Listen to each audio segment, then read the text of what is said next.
भारतीय शेयर बाजार में वैसे तो काफी उथल पुथल लगी रहती है, लेकिन आज मैं ऐसी खबर बताने वाला हूं जो आपको सोचने पर मजबूर कर देगी कि आखिर बाजार में चल क्या रहा है। अप्रैल 2025 में शेयर बाजार में काफी उथल पुथल देखने को मिली है और ऐसा लगता है कि कुछ नए नियमों ने निवेशकों को थोड़ा डरा दिया है, जिसका नतीजा ये निकल रहा है कि निवेशकों ने बाजार से थोड़ी दूरी बना ली है। आखिर क्या है पूरा मामला, जानने के लिए बस बने रहे मेरे साथ। मेरा नाम है रोहित कौशिक और आप देख रहे हैं मनी टाइम।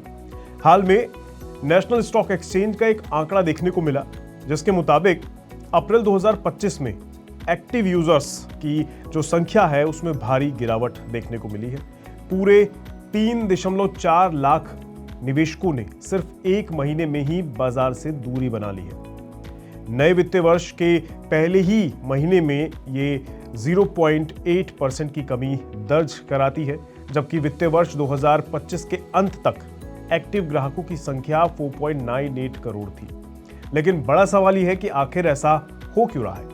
ANMI यानी association of national exchange members of India के अध्यक्ष के सुरेश का कहना है कि इसके दो मुख्य कारण हो सकते हैं। जैसे पहला कारण या तो ये हो सकता है कि निवेशकों ने अपना ध्यान दूसरे असेट क्लास जैसे कि सोना या फिर बॉन्ड की तरफ मोड़ लिया हो, और दूसरा बड़ा कारण ये हो सकता है कि निवेशक थोड़ा डिस्करेज हो गए हैं और इसका कारण FNO यानी फ्यूचर एंड ऑप्शन सेगमेंट पर आए नए नियम हो सकते हैं। तो कारण कुछ भी हो सकता है, लेकिन दिक्कत बड़ी है।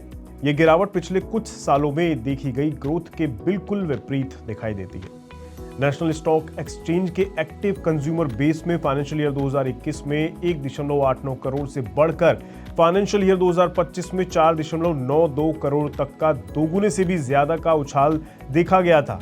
वहीं पिछले वित्तीय वर्ष में भी 13.1% की ग्रोथ दर्ज की गई थी।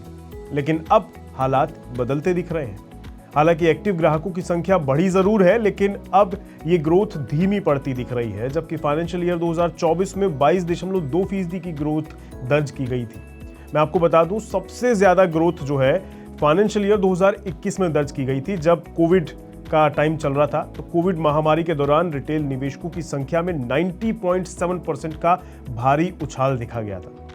वैसे बात सिर्फ इतनी नहीं है कि आप सिर्फ NSE का ये देखें कि यहाँ पर दिक्कत देखने को मिल रही है। ये सेम प्रॉब्लम ब्रोकरेज फर्म्स के साथ भी देखने को मिल रही है। नेशनल स्टॉक एक्सचेंज के ही आंकड़ों के अनुसार अप्रैल 2025 में कई बड़े स्टॉक ब्रोकिंग फर्म्स के एक्टिव ग्राहकों की संख्या में भी कमी देखने को मिली है। सबसे ज्यादा एक्टिव यूजर बेस वाले ग्रो में 0.56% की गिरावट आई है। जीरोधा में 0.73% की गिरावट देखी गई है। एंजल वन में 1% की कमी देखने को मिली है। अप स्टॉक सिक्योरिटीज में सबसे ज्यादा 1.68% की गिरावट दर्ज की गई है। इन सब के अलावा कोटक सिक्योरिटीज और मोतीलाल ओसवाल में भी एक्टिव यूजर्स की संख्या घटी है।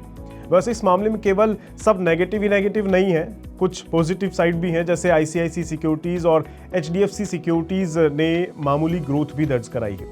आंकड़ों में देखें तो ICICI सिक्योरिटीज में 0.02% ग्रोथ देखी गई है और HDFC सिक्योरिटीज में लगभग 8,000 नए ग्राहकों के साथ 0.57% की ग्रोथ दर्ज की गई है।